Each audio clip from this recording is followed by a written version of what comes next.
أعوذ بالله السميع العليم من الشيطان اللعين الرجيم. حسبنا الله ونعم الوكيل، نعم المولى ونعم النصير. بسم الله الرحمن الرحيم.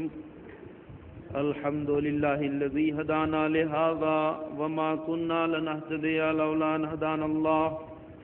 لقد جاءت رسل ربنا بالحق والصلاة والسلام والتحية والإكرام على أشرف الأنبياء والمرسلين مولانا ومولى الكونين جد الحسن والحسين أبي القاسم محمد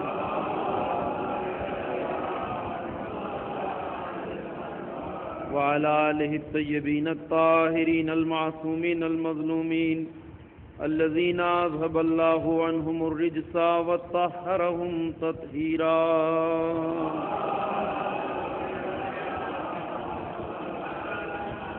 ولعنة الله الدائمة الباقية الأبدية على أعدائهم ومنكري فضائلهم أجمعين من الآن إلى قيام يوم الدين. أما بعد، فقد قال رسول الله صلى الله عليه وآله وسلم: فاطمة بضعة مني من آذاها فقد آذاني. صلوات پڑھیں بر محمد.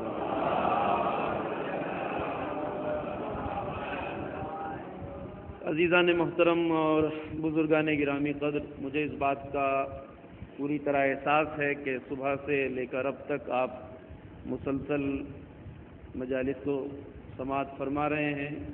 لازمی نتیجہ ہے تسلسل کا کہ سماعتیں خستہ ہو جاتی ہیں، اور انشاءاللہ میں کوشش کروں گا اس بات کو مد نظر رکھتے ہوئے بات کو محدود وقت میں اور معین وقت میں منزل تمام تک پہنچاؤں. تذکرہ شہزادی کونین کا ہے، اور یہ مماثلت ہے قرآن ناطق اور قرآن صامت میں کہ یہ وہ تذکرہ ہے جسے جتنا سنا جائے، جتنا اس تذکرے کو سنا جائے، نہ تو طبیعت پر بوجھ ہوتی ہے نہ ہی طبیعتیں خستہ ہوتی ہیں. یقینی طور پر کچھ جسمانی تقاضے ہیں، یا تو یہ صفت قرآن میں ہے یا ذکر اہل بیت میں ہے. آپ صبح سے لے کر شام تک آیات قرآنی کی، حتیٰ کہ سورہ الحمد کی نماز میں بار بار تکرار کرتے ہیں، لیکن انسان کو کوئی خستگی، کوئی تکرار اس چیز کا احساس نہیں ہوتا. یہی چیز فضائل و مصائب اہل بیت اطہار میں ہے.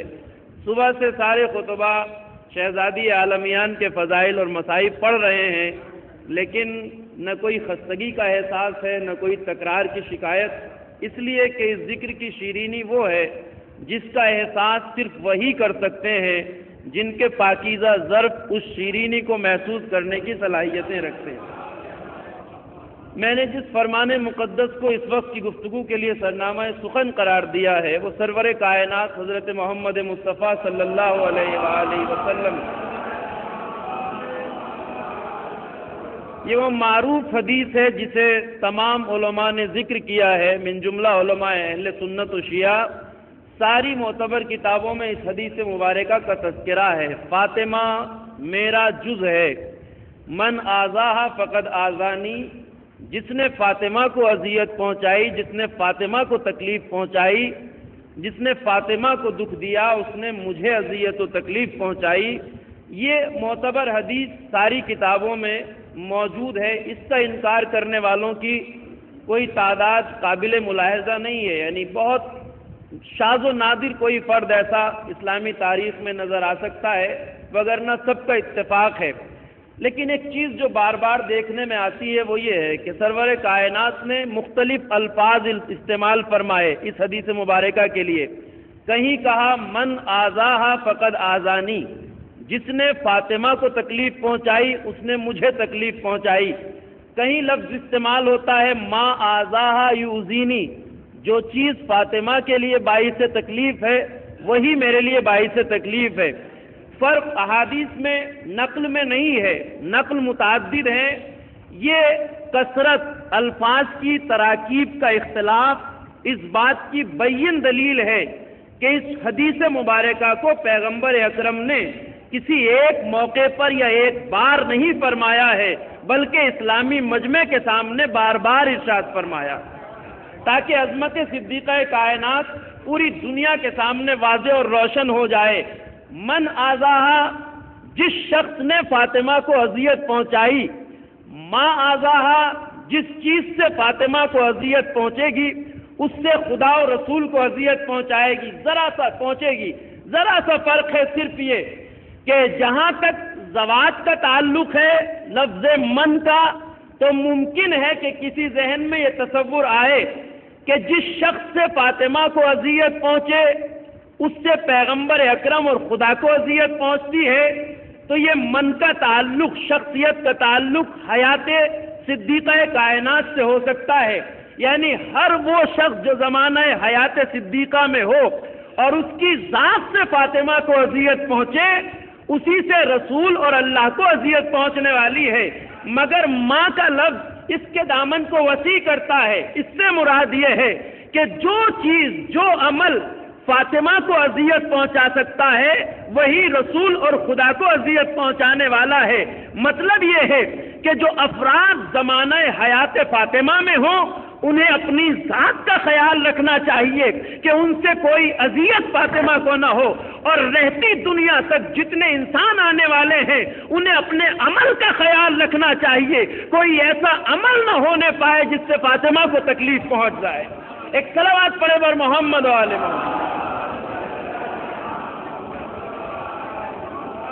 ذرا سی میں انشاءاللہ بات کو گفتگو کو ایک منزل تک لانا ہے، بہت تیزی کے ساتھ اس تمہیدی مراحل سے گزرنا چاہتا ہوں۔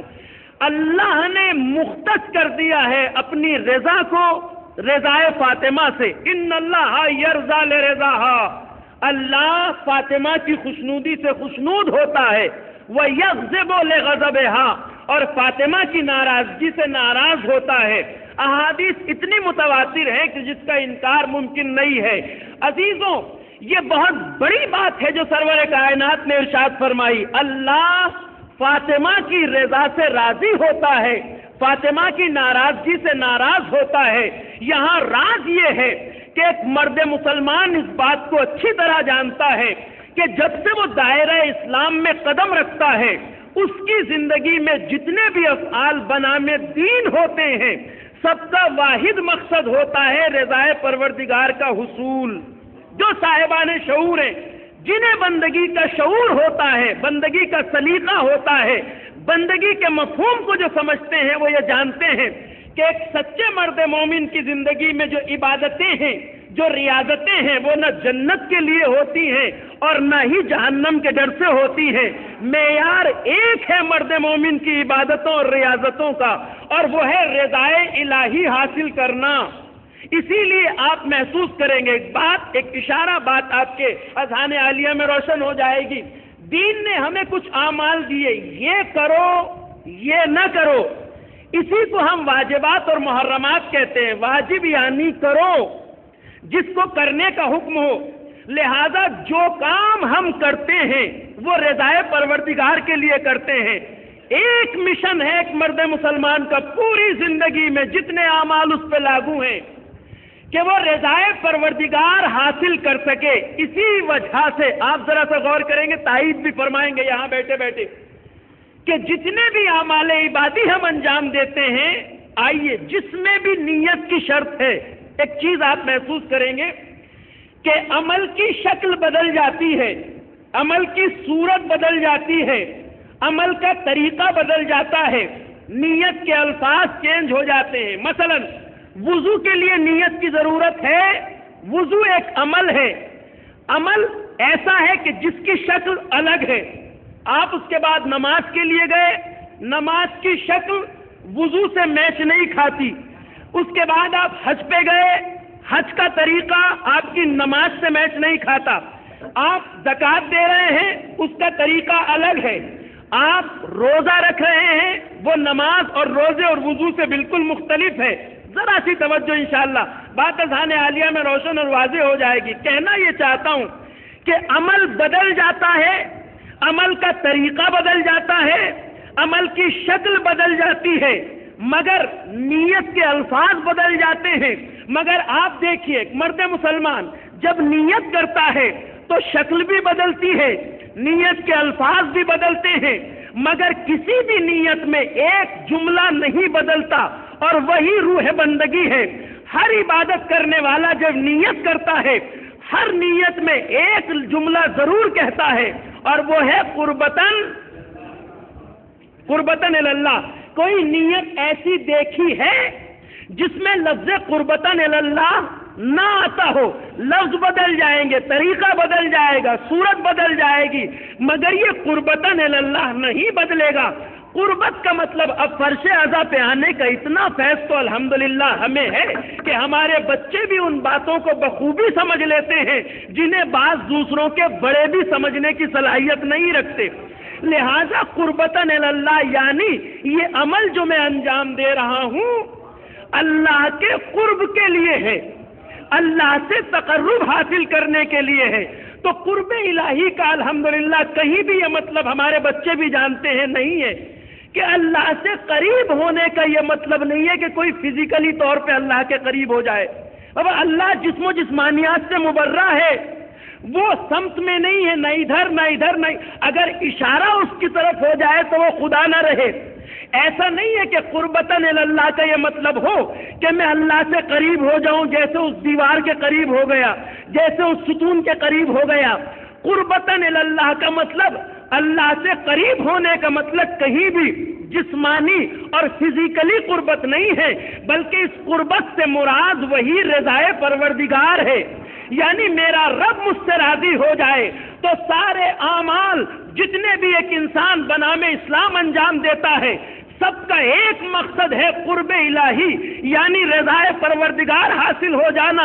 بس اب حدیث کی اہمیت کو سمجھیے، جتنا کچھ مرد مسلمان کرتا ہے قرب الہی یعنی رضائے پروردگار کو حاصل کرنے کے لیے، حدیث پیغمبر یہ بتاتی ہے کتنا بھی کرتے جاؤ مگر اگر فاطمہ راضی نہیں ہے تو کتنے بھی اعمال انجام دے لیے جائیں بارگاہ الہی میں قابل قبول نہیں۔ ایک صلوات پڑھیں بر محمد و آل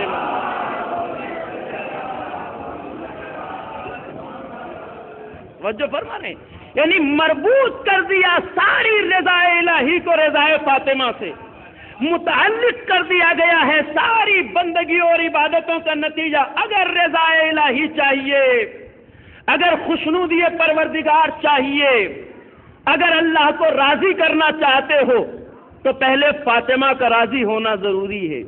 جس سے زہرا راضی نہ ہو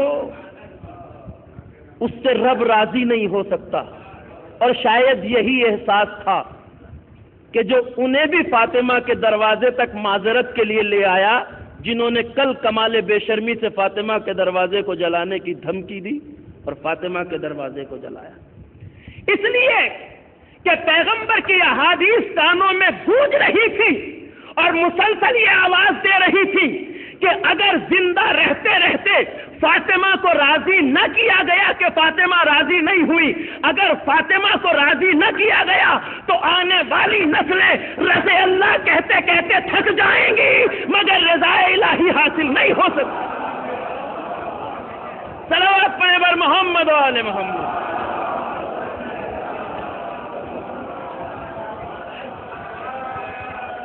اور ایسی فضیلت ماں بی بی جس کے دروازے پہ رسول سلام پڑھنے کے لیے آتے ہیں۔ اب شہر مدینہ کی میں صرف اس منظر ہی کی طرف آ رہا ہوں بڑی تیزی کے ساتھ، جو بات عرض کرنا چاہتا ہوں وہ یہ کہ ایک انسان غرق دریائے حیرت ہو جاتا ہے جب یہ دیکھتا ہے کہ ادھر پیغمبر کی آنکھ بند ہوئی، ادھر اتنے فضائل اور کمالات جس بیوی کے رسول نے بیان کیے، معتبر احادیث کی کتابوں میں ہے، برادران اہل سنت نے بھی لکھا ہے، شیعہ کتابوں میں بھی، کہ جب بھی فاطمہ آتی تھی تنہا، فاطمہ جب پیغمبر کے پاس آتی تھی تو پیغمبر فاطمہ کے احترام میں کھڑے ہو جاتے تھے، بڑھ کے استقبال کرتے تھے، وَأَجْلَسَ مَجْلِسَهَا، اپنی جگہ بٹھاتے ہیں، فاطمہ کو بوسہ دیتے تھے۔ یہی طریقہ بیٹی کا بابا کے ساتھ تھا، روایتیں دونوں طرح سے بیان کرتی ہیں۔ جب پیغمبر آتے تھے سیدہ کے پاس، اسی طرح سے شہزادی۔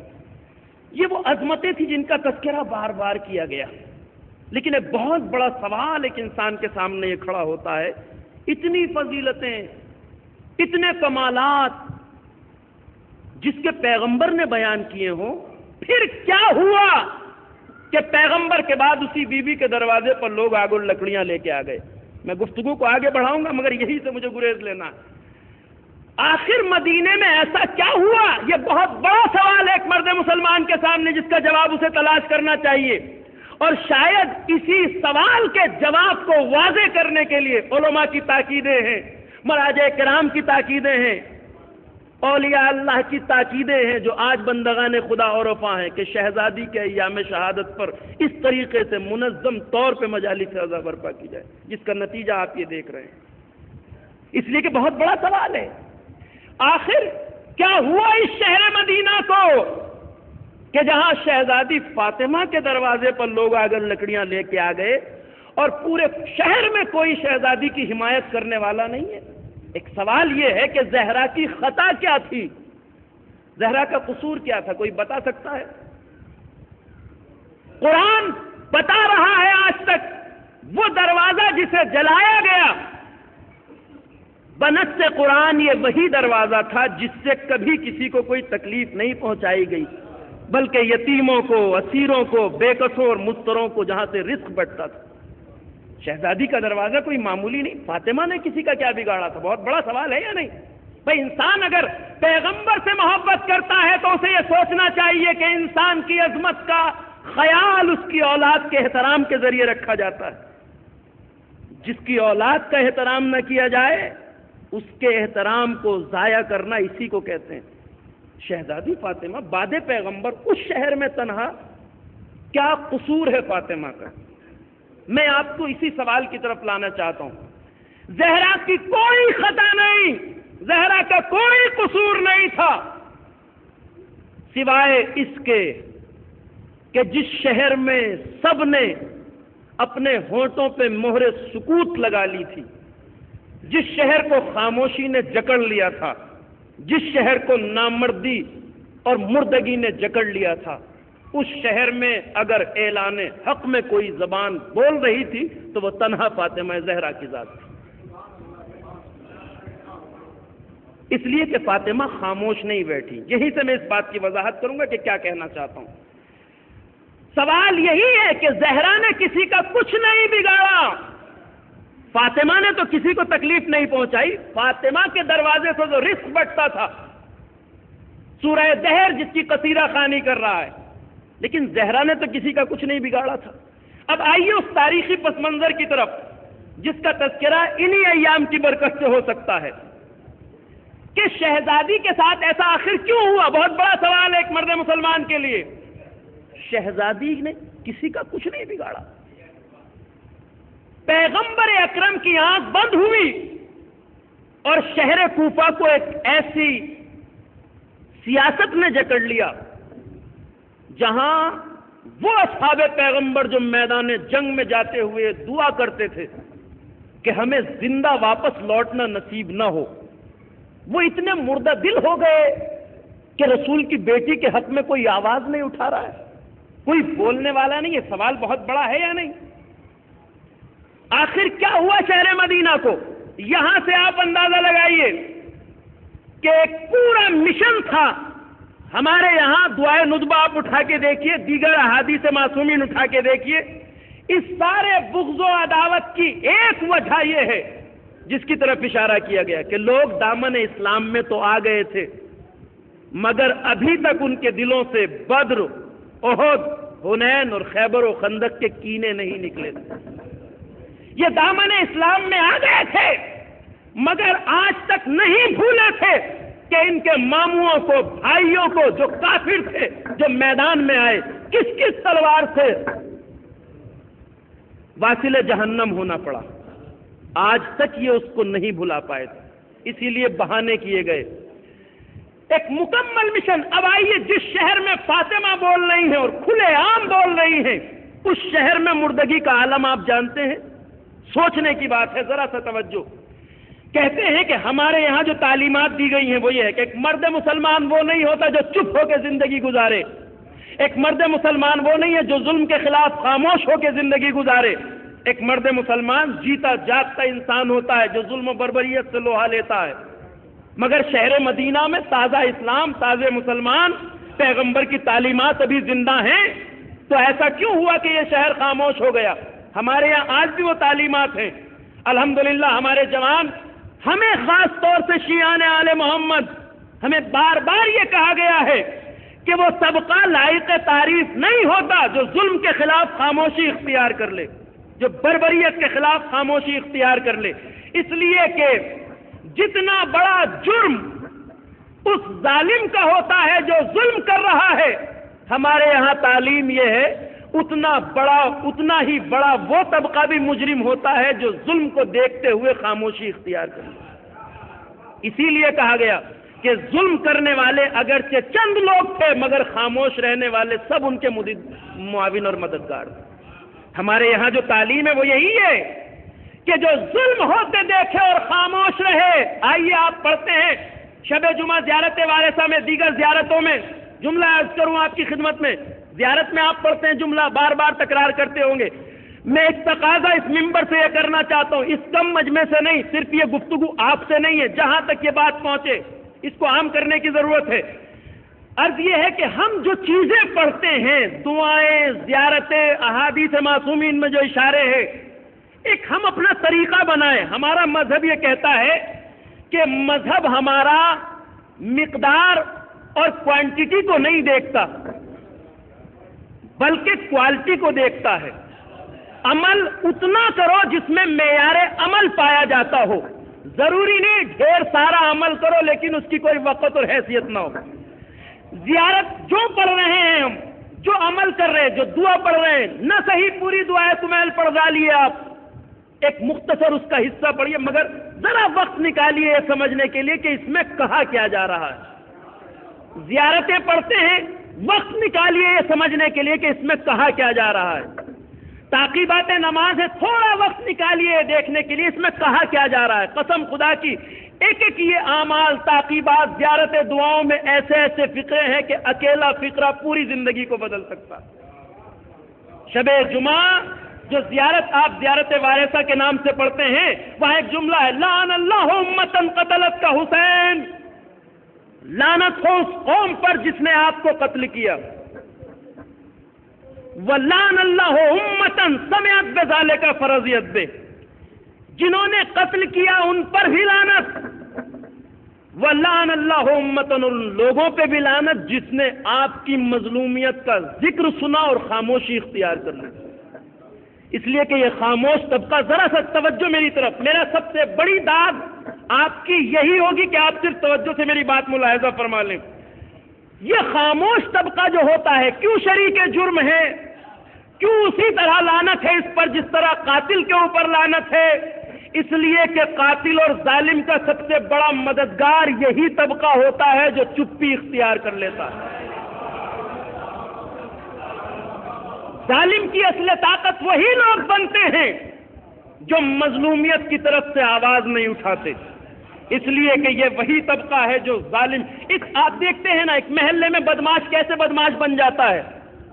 ممکن ہے اس سے زیادہ طاقت رکھنے والے محلے میں پڑے ہوں، مگر جہاں 10-15 لوگ ڈرنے لگے وہ محلے کا بدماش بن جاتا ہے۔ اسے کس نے بنایا بدماش؟ ہمارے ڈر نے، ہمارے خوف نے۔ 50 آدمی ڈرنے لگے وہ بھائی ہو جاتا ہے علاقے کا۔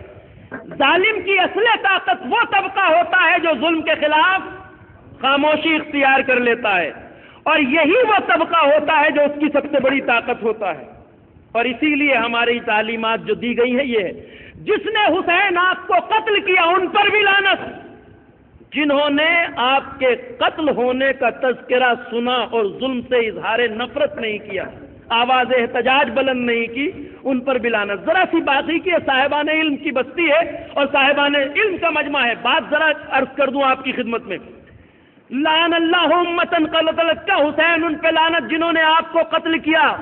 ولعن اللہ امتن سمعت بذالک، ان لوگوں پہ بھی لعنت جنہوں نے آپ کی مظلومیت کو سنا۔ اس میں اگر یہ کہا جاتا کہ ان پر لعنت جنہوں نے آپ کو قتل ہوتے دیکھا تو بات کچھ اور تھی، ذرا سا دھیان دیجیے گا۔ یہ نہیں کہا گیا ان پر لعنت جنہوں نے قتل کیا اور ان پر لعنت جنہوں نے قتل ہوتے دیکھا، بلکہ یہ کہا گیا جنہوں نے آپ کی مظلومیت کو سنا. دیکھنے کا تعلق اگر لعنت دیکھنے والوں پہ ہوتی تو اس کا تعلق تھا صرف سن 61 ہجری کے لوگوں سے جو قتل کر رہے تھے یا قتل ہوتے دیکھ رہے تھے، مگر حسین کی مظلومیت کے سننے کا تعلق ہے قیامت تک آنے والی نسلوں تک. یعنی قیامت تک آنے والی کوئی بھی نسل اور قوم اگر مظلومیت حسین کا ذکر سنے اور ظالم سے اظہار نفرت نہ کرے، وہ اسی طرح شریک لعنت ہے جس طرح حسین کے قاتل شریک لعنت. ایک صلوات پڑھیں بر محمد.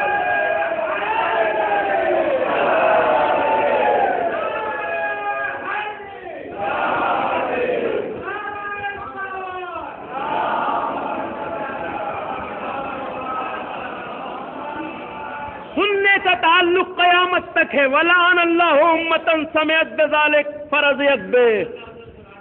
جس نے مظلومیت حسین کا ذکر سنا اور ظالم سے اظہار نفرت و عداوت نہیں کیا، وہ اسی طرح شریک لعنت ہے جس طرح حسین کے قاتل شریک لعنت ہے. اور سننے کا تعلق قیامت تک ہے. جو بھی نسلیں آئیں گی. آج یہ محبان اہل بیت عزاداران حسین کیا کرتے ہیں زمانے کے سامنے؟ کون سا نمونہ پیش کرتے ہیں؟ ماتم کیا ہے؟ مجلس عزا کیا ہے؟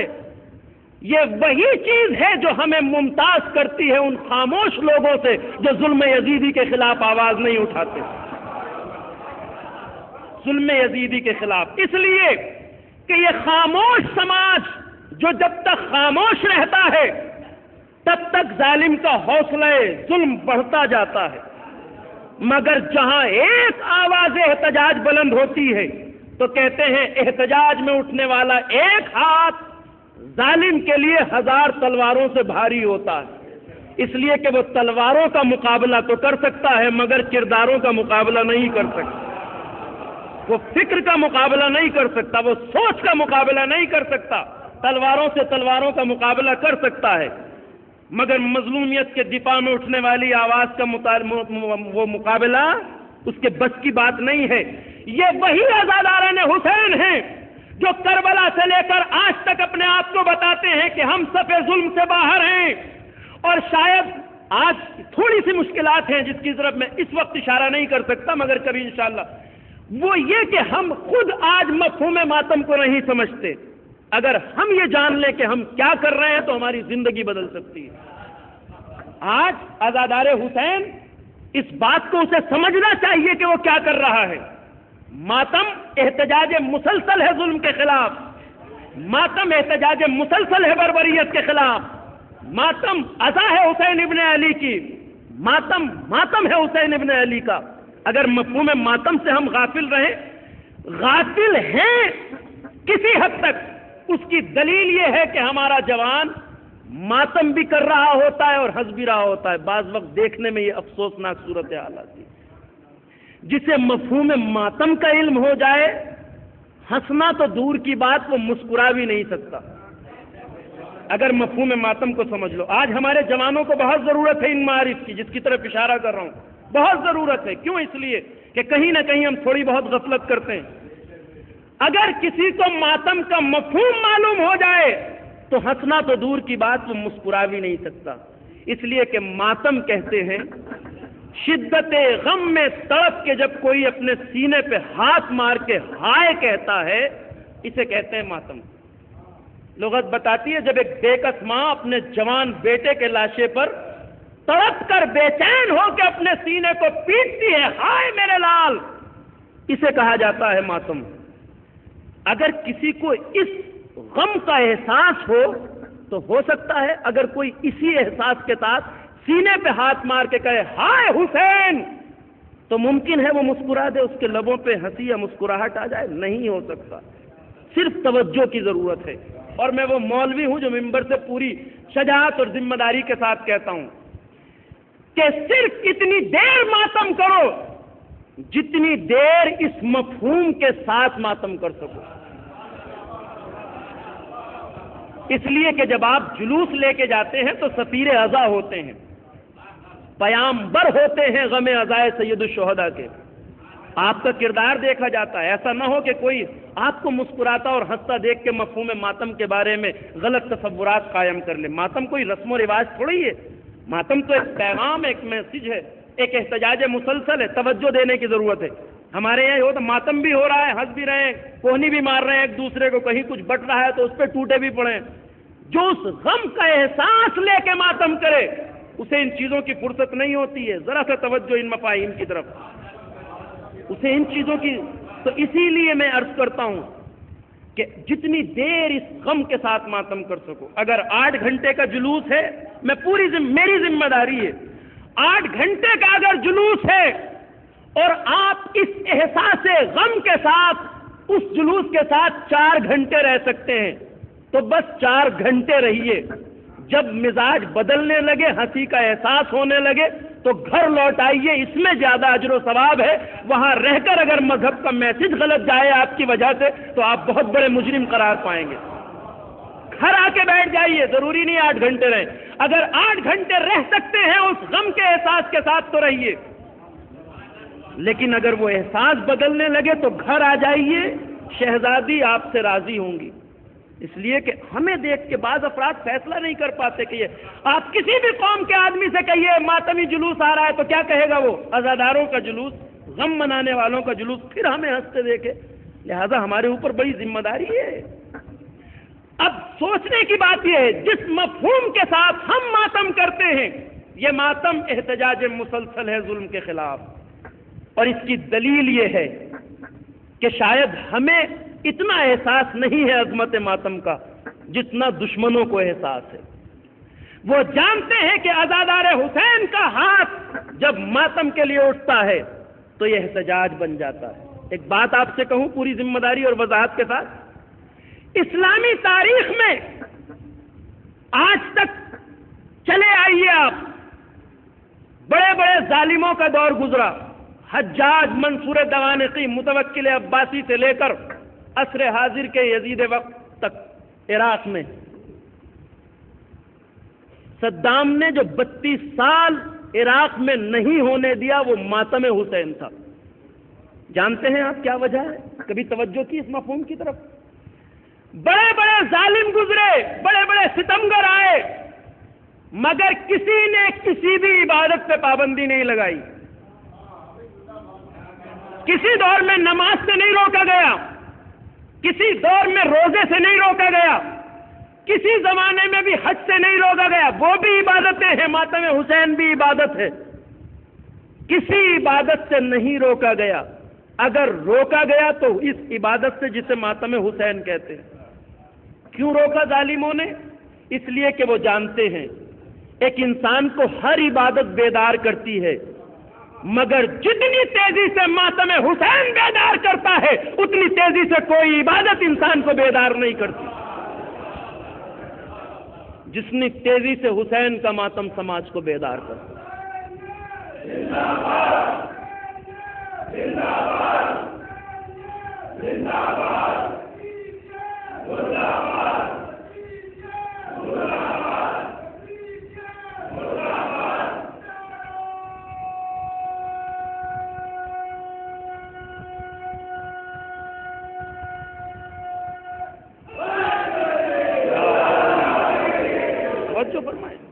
ماتم حسین ایک ایسی عبادت ہے جو انسانی ضمیر کو جتنی تیزی سے بیدار کرتا ہے، جتنی تیزی سے جگاتا ہے، اتنی تیزی سے کوئی عبادت نہیں جگاتی. انسان کو فریضوں کی طرف نماز بھی لاتی ہے، روزہ بھی لاتا ہے، حج بھی لاتا ہے. سب چیزیں انسان کو اس کے مقصد زندگی کی طرف لاتے ہیں، مگر جتنی تیزی سے ماتم حسین لاتا ہے کوئی چیز نہیں لاتی. متوکل کے دور سے لے کر آج کے عراق تک اگر 32 سال نہیں ہونے دیا تو ماتم حسین. ظالم کو کیا تکلیف ہے حسین کے ماتم سے؟ سوال ہے. عراق وہ سرزمین ہے جہاں حسین ابن علی کا روضہ ہے، جہاں کربلا ہوئی، جہاں اہل محمد کا گھر لٹا، جہاں خون بہا. اگر ایک چاہنے والا اہل بیت اطہار کا دنیا کے کسی بھی خطے اور حصے سے جاتا ہے عراق کی سرزمین کربلا معلّہ اور جا کے وہ اپنا سینہ پیٹ کے یا حسین کہتا ہے تو ظالم کو اس سے پریشانی کیا ہے؟ کسی کو کیا اذیت ہے؟ لیکن نہیں، اذیت ہے، اس لیے کہ شاید ہم متوجہ نہ ہو اس مفہوم کی طرف، مگر ظلم جانتا ہے کہ ماتم صرف کوئی ایسی چیز نہیں ہے جس کی شکل صرف سینے پہ پڑنے والا ہاتھ ہو، بلکہ حسین کا ماتم جو رکھا گیا ہے وہ صرف اس لیے نہیں رکھا گیا کہ ایک عزادار اپنے سینے پہ ہاتھ مارے، بلکہ تاریخ کے نتیجے یہ بتاتے ہیں کہ ظالموں کو اس بات کا احساس صدیوں سے ہے اور آج تک باقی ہے کہ حسین کے ماتم کے لیے کسی بھی سرزمین پر، کسی بھی حصے میں، کسی بھی خطے پر جب عزادار کا ہاتھ اٹھتا ہے تو یہ اٹھا ہوا ہاتھ ظلم کے خلاف احتجاج بن جاتا ہے، اور جب عزادار کے سینے پہ پڑتا ہے تو نتیجہ سامنے ہے، تجربہ گواہ ہے کہ اس کی چوٹ عزادار کے سینے پہ نہیں پڑتی بلکہ ظالم وقت کے رخسار پہ پڑتی۔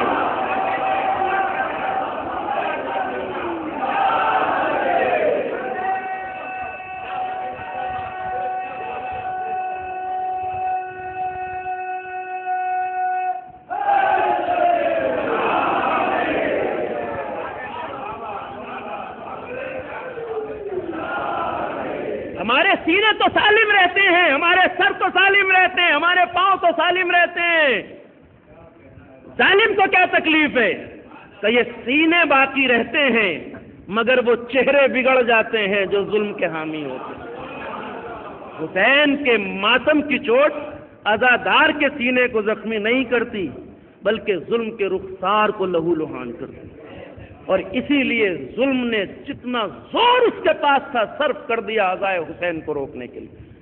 کیوں؟ اس لیے کہ یہ ماتم ہمیں صفے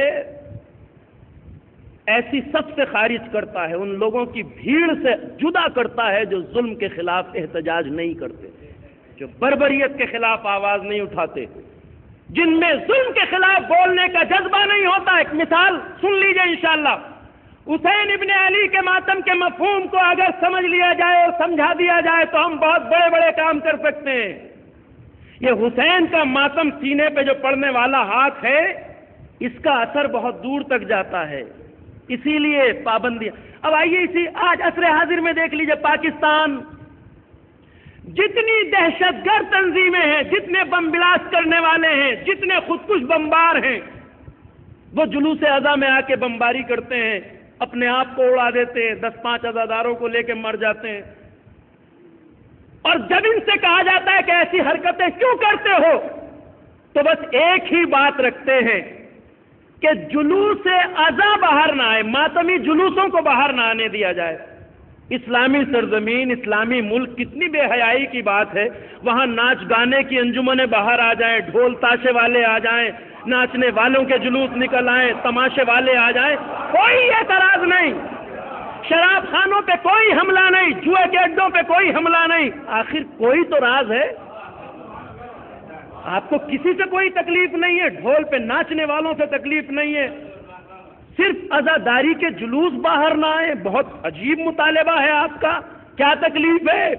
اس کا راز یہ ہے کہ عزاداری چونکہ ظلم کے خلاف احتجاج مسلسل ہے، اسی لیے بالکل اس کا اثر ویسے ہے۔ اگر ہم توجہ دیں کہ جب آپ کسی ٹھہرے ہوئے پانی پہ، جس سماج میں مردری چھا چکی ہو، جہاں ذلت نفس کا یہ عالم ہو کہ کوئی سر اٹھانے کو تیار نہ ہو، جہاں بزدلی کا پہرا ہو، جہاں ذہن انسانی تھک چکے ہوں، جہاں سر اٹھانے کی جرأت نہ ہو، جہاں نامردی کا پہرا ہو، ایسے سماج کو یہ ماتم حسین بیدار کرتا ہے۔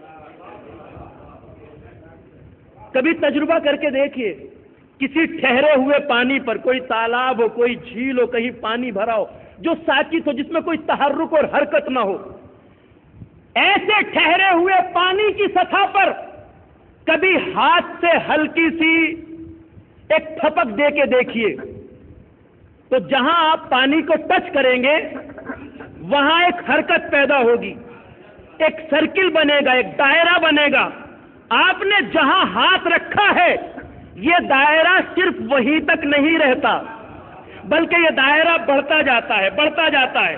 جتنی نظر ہو آپ کی، جہاں تک اس خاموش جھیل کی حد ہوتی ہے یہ سرکل اور دائرہ بڑھتے بڑھتے وہاں تک جاتا ہے۔ بس حسین کا ماتم بھی سوئے ہوئے سماج میں یہی کام کرتا ہے۔ یہ جب عزادار کے سینے پہ پڑتا ہے تو اس کی دھمک ذہنوں کو بیدار کرتی ہے۔ ایک سوال اٹھتا ہے، کون حسین؟ کس مظلوم کا ماتم ہے؟ کس ظلم کے خلاف احتجاج؟ ایک صلوات پڑھے بر محمد و آل محمد۔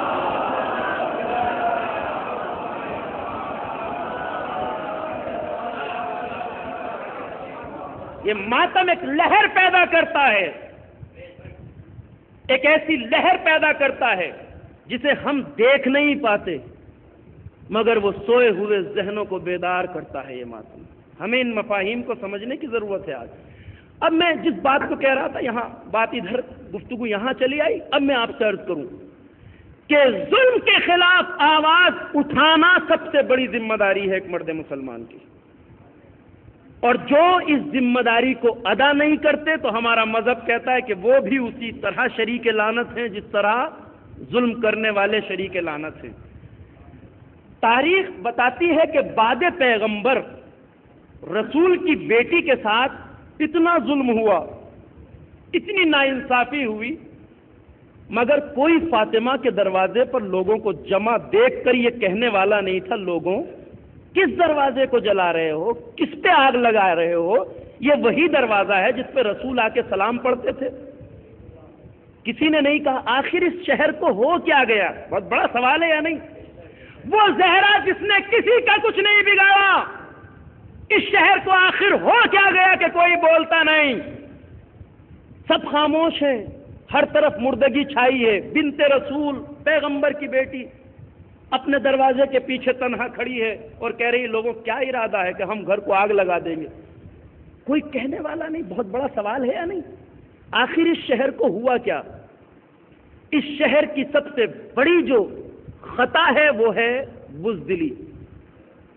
انگشت شمار لوگ ایسے تھے جو صرف اعلان حق کرنا چاہتے تھے، اور اب اس کی دلیلیں سنیے آپ۔ ایک دو بات کہوں گا۔ ادھر پیغمبر کا وصال ہوا، تاریخ گواہ ہے کہ منصوبے کے اعتبار سے وہ بڑے صاحب پیغمبر کے وصال کے وقت شہر مدینہ کے اطراف میں کسی گاؤں میں تھے، لہذا ان کے انتظار کے لیے تاکہ یہ خبر ابھی پیغمبر کے وصال کی لیک نہ ہو، لوگوں کو پتہ نہ چلے، وہ لوٹ آئیں تب خبر کو نشر کیا جائے۔ اس خبر کو روکنے کے لیے ایک صاحب نے مسلمانوں کے بیچ تلوار لہرا کے کہا، ذرا سا اس منظر کو سنیے گا، بات آپ کے ذہن میں واضح ہو جائے گی۔ یہ کوئی شکایت نہیں ہے، یہ کوئی ایسی بات نہیں جس سے اختلاف ہو، تاریخیں بھری پڑی ہیں اس ذکر سے۔ ایک صاحب نے مسلمانوں کے بیچ تلوار لہرا کے ایک ایسی بات کہی جسے ہر صاحب نظر دیکھنے کے لائق تھا۔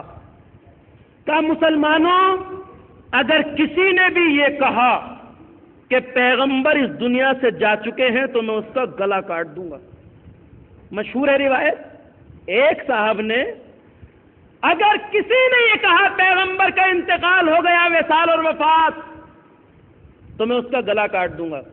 کتنے تعجب کی بات ہے، وہی شجاع اور بہادر اصحاب سے بھرا ہوا مدینہ، پیغمبر کا جنازہ رکھا ہے، اور کوئی ایک بھی اتنی جرت نہیں کرتا کہ کہہ دے کہ کیا تیرے سر میں آنکھیں نہیں ہیں کہ پیغمبر کا جنازہ رکھا ہے؟ کوئی کہہ سکتا ہے؟ پیغمبر کا جنازہ تو سامنے رکھا ہے، اس پہ نہ کسی استدلال کی ضرورت، نہ کوئی بہادری کی ضرورت۔ لیکن یہ شہر اتنا ڈرا دیا گیا تھا، اتنے خوف میں مبتلا تھا کہ پیغمبر کا جنازہ رکھا ہے، اور کہنے والا کہتا ہے جس نے بھی کہا پیغمبر وفات فرما گئے ہیں تو میں گلا کاٹ دوں گا۔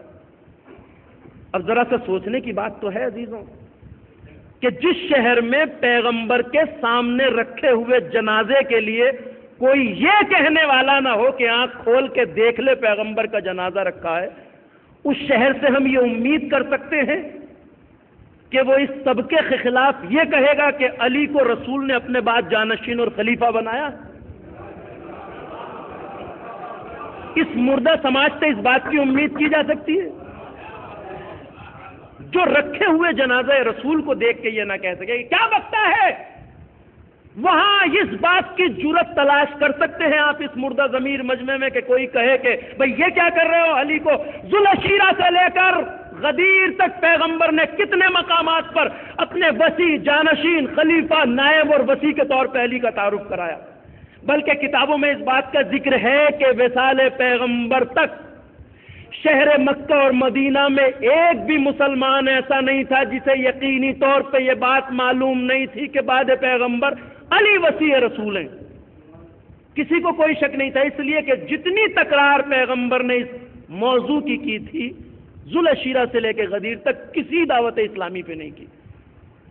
پھر اس شہر میں کوئی یہ کہنے والا جو اب سن لیجیے، آپ ذرا سا دھیان دیجیے گا، یہ وہ تاریخ کا وہ باب ہے جس کی طرف اشارہ آپ کو سننے کو کم ملے گا۔ میں یہ رسک مول لے رہا ہوں، آپ کا جو فیصلہ مجلس کے بارے میں ہو وہ کرتے رہیے گا، مگر میں اپنی ذمہ داری ادا کر کے